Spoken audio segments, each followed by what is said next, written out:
With an impressive number of historically significant aircraft, newly purpose-built facilities, and a growing collection of important memorabilia, I welcome to the stage the Ashburton Aviation Museum. TrustPower, ladies and gentlemen, the Ashburton Aviation Museum started with a dream of a few, grew to be the goal of many, winning over a district of over 30,000 people. Ladies and gentlemen, fasten your seat belts. This is their story, Owen and Bob. Kia ora. If you've passed through Ashburton and not visited the Ashburton Aviation Museum, then you've missed out on one of the gems of mid-Canterbury. Tucked away at the Ashburton Airport in 3 large hangars is a must-see of our district. Ashburton Aviation Museum has a magnificent display of aircraft of all types. Having one of only 2 Harrier jump jets on display in the Southern Hemisphere does wonders to lift any aviation museum's public profile. But it's simply one of the exhibits and a big part of the Ashburton Aviation Museum's history. A history that spans 4 decades and goes beyond preserving our flying past for future generations. Turn up on any Wednesday or Saturday morning at 10 a.m. for the obligatory cuppa and you'll start to understand. The museum's about people sharing a common thread, men and women who are fascinated, enthralled, and even seduced by the concept of flight. Their passion for aviation is infectious, and the sense of fellowship created by having a shared interest unparalleled. For those involved since the beginning, many of whom remain today, it's hard to comprehend just how far the museum has come since its inception in 1974, let alone what lies ahead. The museum recently opened its new super hangar, signifying its coming of age. A fully functioning museum, open daily, complete with a world-class collection of 30 aircraft and memorabilia, is no longer just a dream, it's a reality. The museum's membership has grown considerably too, from 9 initially to well over 450, including many international members.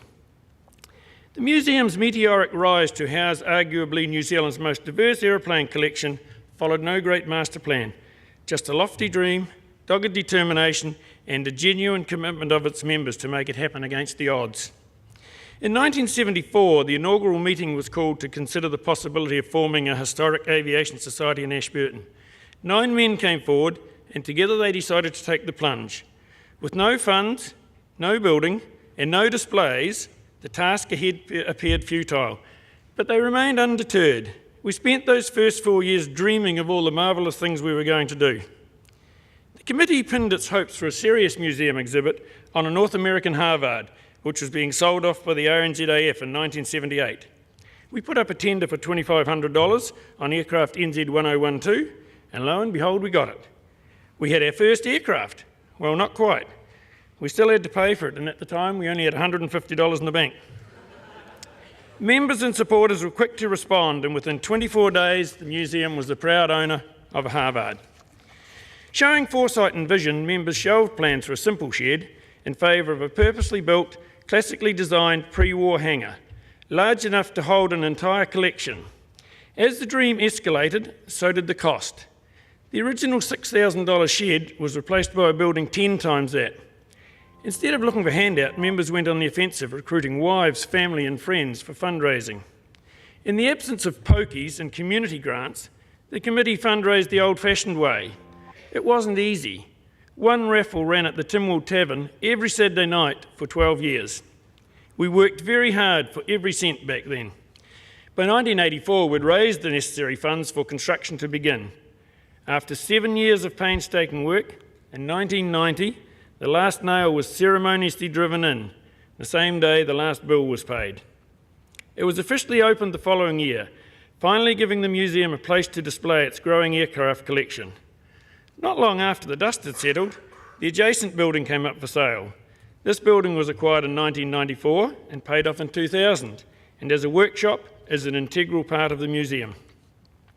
People were initially sceptical, but once the hangar and new building were open, their perceptions changed. They knew we were there for the long haul.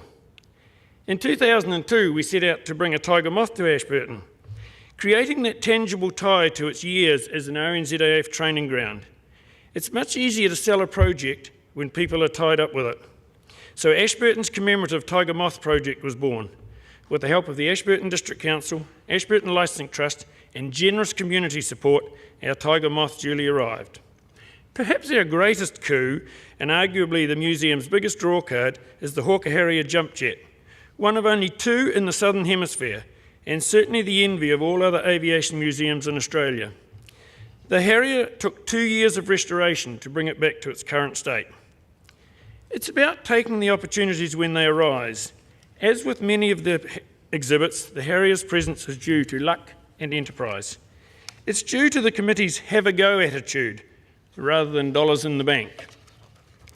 While the museum boasts an impressive array of aircraft, which include the ex-RNZAF Devon that was a fowl house, the Vampire that was a child's play area, a Bürgerfeld glider rescued off a rubbish fire on the west coast, a Spartan 3-seater biplane, a Flying Flea, and its RNZAF jet collection comprising the Meteor, the Skyhawk, and the Air Mackie, its real strength lies within its members. With 450 members, the real work is done by a core group of 30 to 40 volunteers who come together for this joint passion. They're attracted to the museum for many different reasons. For many, it's fellowship and the satisfaction of restoring old planes back to life.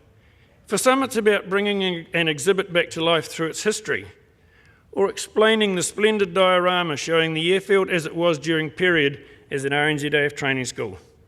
For others, it's about being part of the team by keeping the hangar and exhibit spick and span, or showing people through the museum and expounding their knowledge. An expert team of aircraft restorers has developed over the years, which does include engineers, electricians, and backyard tinkerers. Purists may wince, but with a collection of aircraft manuals and a can-do attitude, it's amazing what you can achieve. Streamlined forms and gleaming paintwork pay tribute to the hundreds of hours of painstaking work that has repaired years of neglect. The museum team organises and runs the biennial Sport Aviation Fly-In, where around 100 home-built and microlight planes from all over New Zealand converge on Ashburton Airfield for the weekend. Seminars covering important topics are run, competitions are held, flyaways happen, and food is supplied by the museum.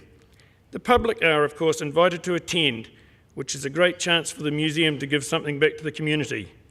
School groups and young children are especially encouraged to visit and experience New Zealand's aviation history.